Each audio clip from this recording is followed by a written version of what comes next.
Carolina Gelen, and I'm going to show you how to make this beautiful flourless chocolate cake. It's super, super easy to make. How many ingredients are we using? We're using sugar, eggs, butter, and chocolate. We're gonna melt the butter and chocolate together over a pot of boiling hot water. You're just filling it halfway through. The bowl shouldn't touch the water, and just placing the bowl on top, and you're just like occasionally stirring into this. This is a very gentle, nice, polite way to melt chocolate without it splitting or burning or anything. So here's my chocolate fully melted, kind of gorge. We're gonna leave her aside while we're taking care of other business. We have 2 bowls on hand. One is for the egg whites, one is for the egg yolks. I'm gonna start with the egg yolks. Crack some eggs.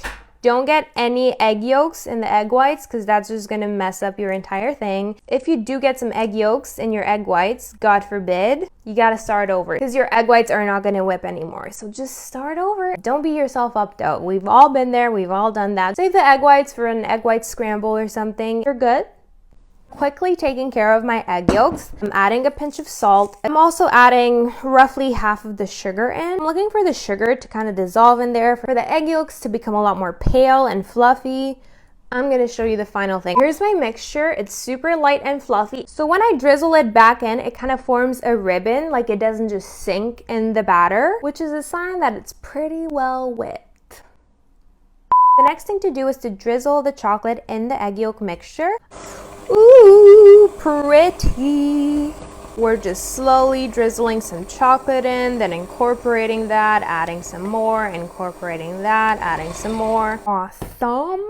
So this is what it looks like once all the chocolate is in there, nice and lush. We're setting that aside. It's time to bring the egg whites in the scenario. They're not tricky to whip. The problem with egg whites is that they're fussy. They don't like any oil, any fat surrounding them. So make sure your bowl is clean, make sure your whisk is clean and dry. I'm gonna add a pinch of salt in the egg whites as well. We're gonna start nice and slow, and then we're gonna speed up as we go. So we have some soft, almost stiff peaks. I'm gonna start adding the sugar in, just a little bit at a time, slowly sprinkling some sugar in, and then just continue mixing this.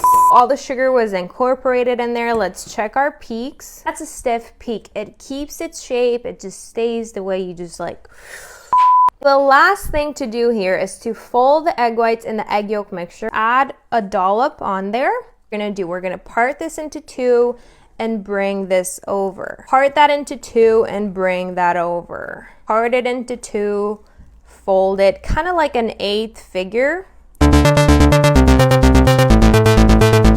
Just pinched about a tablespoon of butter, and I'm just gonna grease this up using my hands. Put some parchment paper on the bottom, clip it back in, and now you can just cut around it. How neat was that? Make sure your sides are buttered, and now we're just gonna add the cake batter in. Look at that cake batter. It's kind of lush, kind of pretty. I'm gonna level the top just a tiny bit. We're just gonna put this in the oven for about 40 to 50 minutes. And all of our ovens are different, so make sure to keep an eye on it. What's gonna happen is kind of similar to a souffle, where the cake rises and then it's just gonna collapse. That's normal. That's kind of the beauty of it. That's kind of what gives it a nice rustic look. I'm just gonna go ahead and put this in the oven.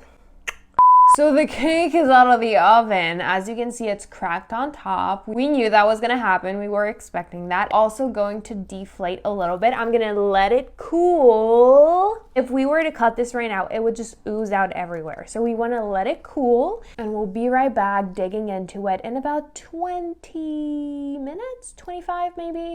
So we're back with the cake. As you can see, it just collapsed in the middle. Totally normal, don't freak out. Just run your knife around the edges of the pan, and now we're gonna open this.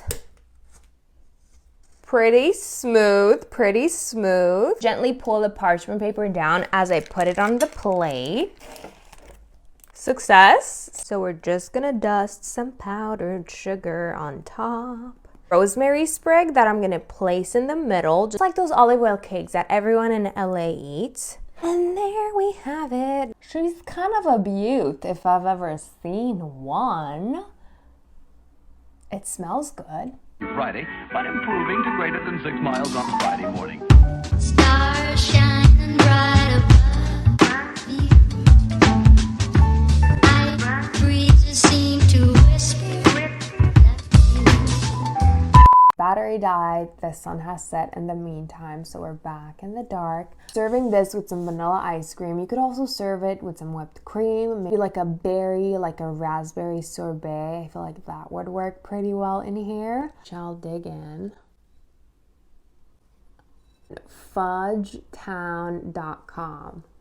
It's fudgy, it's perfectly sweet. The texture is unreal. Conclusion of the day, this is unreal. If you give it a try, send some pictures my way. And thank you for tuning in and watching me make this.